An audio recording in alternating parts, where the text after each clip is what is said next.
Bismillahirrahmanirrahim. Alhamdulillah rabbil alamin wa bihi nasta'in ala umuri dunya waddin. Wassalatu wassalamu ala asyrafil anbiya'i wal mursalin sayyidina wa maulana Muhammadin wa ala alihi washabbihi ajma'in. Rabbi shrah li sadri wa yassir li amri wa hlul 'uqdatam min lisani yafqahu qawli. Subhanaka la 'ilma lana illa ma 'allamtana innaka antal alimul hakim. Wala hawla wala quwwata illa billahil azim. Allahumma iftah alaina hikmataka wa anshur alaina min khazain rahmatika ya arhamar rahimin. Allahumma arina al-haqqa haqqan warzuqna ittiba'ah wa arina al-batila batilan warzuqna ijtinabah. Qala Allah subhanahu wa ta'ala fi kitabil aziz. A'udzu billahi minasy syaithanir rajim. Laqad khalaqnal insana fi ahsani taqwim. Shadaqallahul azim. Qala nabiyuna Muhammad sallallahu alaihi wasallam, kullu mauludin yuladu 'alal fitrah wa abawahu yuhawidani aw yunasrani aw yumajjisani, kama qala sallallahu Rasulullah sallallahu alaihi wasallam. Yang dirahmati Allah, sahabat saya, pengurusi majlis, ahli tauhid dan setia program bengkel penyelaras hospital Mesra Ibadah negeri Perak, tentunya peserta-peserta muslim Allah sekalian rahimakumullah. Assalamualaikum warahmatullahi wabarakatuh. Alhamdulillah. Terima kasih terpanjatkan puji-pujian dan syukur kita kepada Allah Subhanahu Wa Taala. Pada malam ini kita bertemu untuk kali pertamanya.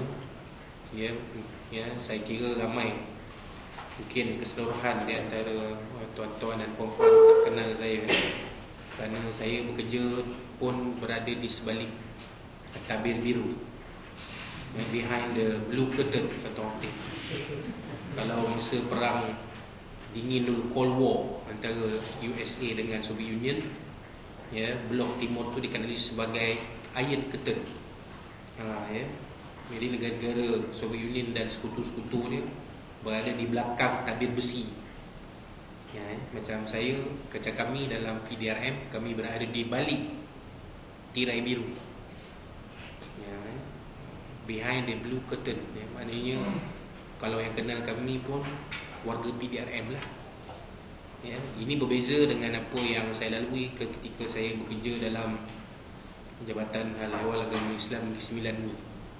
Kita expose kepada semua golongan masyarakat semua, sekolah, hospital, pejabat daerah, jabatan kerajaan, semua orang cari kita lah. Tak?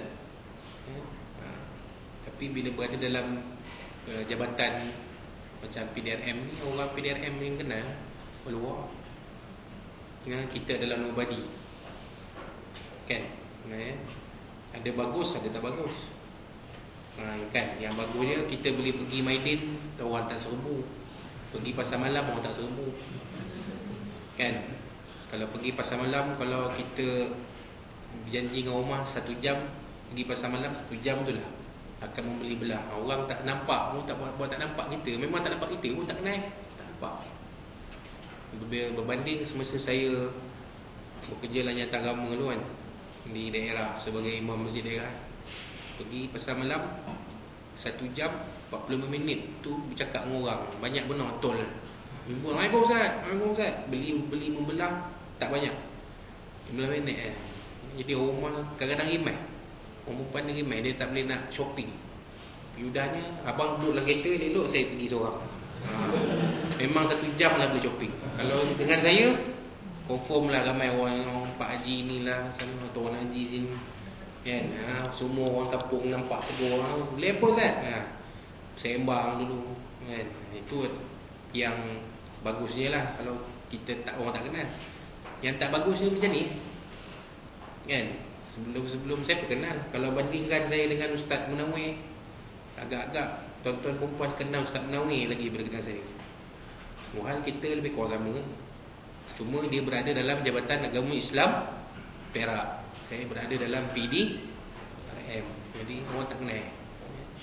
Jadi itulah sebenarnya yang tuan-tuan lihat nama saya tertera tu, bekerja sebagai pegawai awal Islam Baka, sebagai agama kausling Baka namanya. Kalau dalam ATM Kagat, Kor Agama Tentera Darat, kami Baka. bahagian agama kaunseling yang kini diletakkan di bawah satu jabatan baru, namanya Jabatan Integriti dan Pematuhan Standard, ataupun dalam akronimnya JIPS. Duk, lepas ni naik jeep lah kot. Nama jeep ke mana-mana naik jeep lah. Dulu dalam Jabatan Pengurusan, sekarang kami diletak di bawah Jabatan Integriti dan Pematuhan Standard. Jadi bagi agama dan kaunseling bakar, baik je bakar. Oh, patut Ustaz suruh bakar, badan Ustaz pun bakar baik. Jadi saya dah bekerja dalam bakar ni semenjak 2008 sebagai pegawai kader JAKIM 2008 sehingga ke hari ini.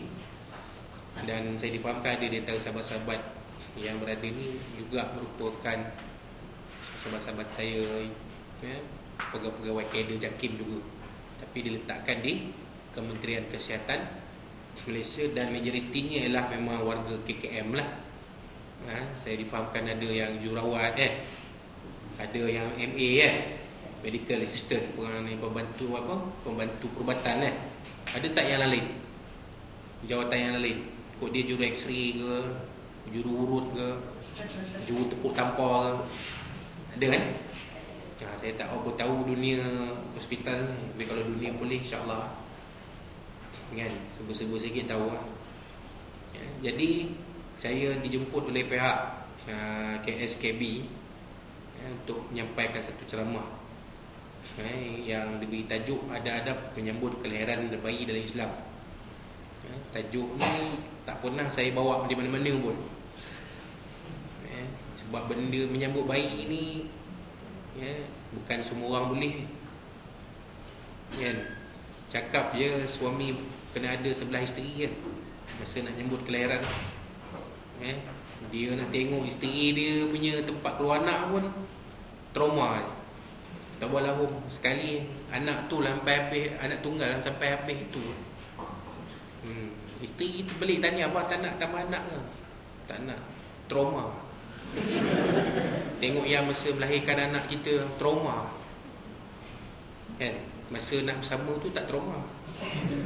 Masa tengok isteri melahirkan anak tu trauma dia. Jadi dia tak tahu, itulah anak dia dulu, kini dan selamanya tunggal. Jadi bukan semua orang, bukan semua suami boleh. Supo juga macam kalau tuan-tuan dalam hospital, apabila berlaku kes-kes jenazah, pengurusan jenazah kritikal, benar tak?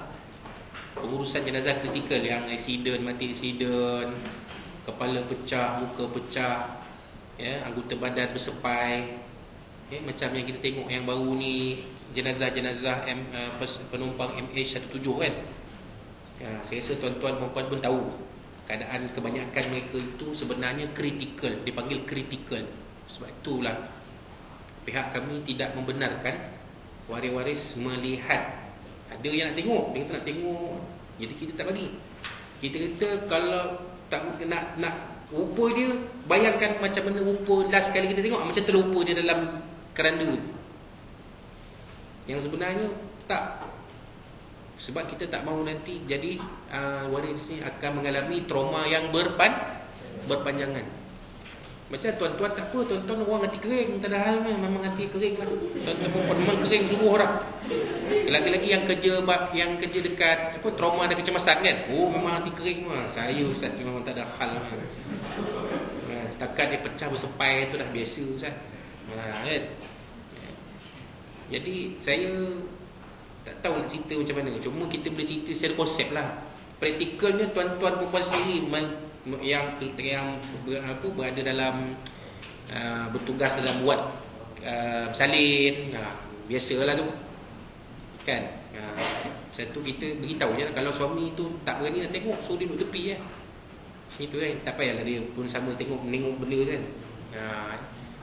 Bagi semangat je. Kan? Tak payah nak tengok. Bukan semua orang boleh menghadapi keadaan-keadaan tu. Kita tak apa, kita memang dunia kita itu. Ya tak? Dunia kita memang macam tu, tak ada masalah. Macam saya sendiri pun, kalau jenazah, saya pernah menguruskan jenazah. Masa jadi imam tu, saya pernah menguruskan jenazah. Sekarang ni saya bagi anak buah dah ramai. Bagi dia lah, ustaz ni. Kita cuma daripada Solat jenazah sampai ke talqin, tahlil. Bila mandi, kapan tu anak buah buat. Tapi masa jadi imam tu pernah buat juga. Okey, tak ada masalah. Tapi jenazah kritikal saya tak tahu boleh ke tak. Walaupun dia beri tip oleh ustaz-ustaz yang menyampaikan khusus pengurusan jenazah. Saya rasa ada ramai di antara kita yang pernah ikut khusus pengurusan jenazah kan.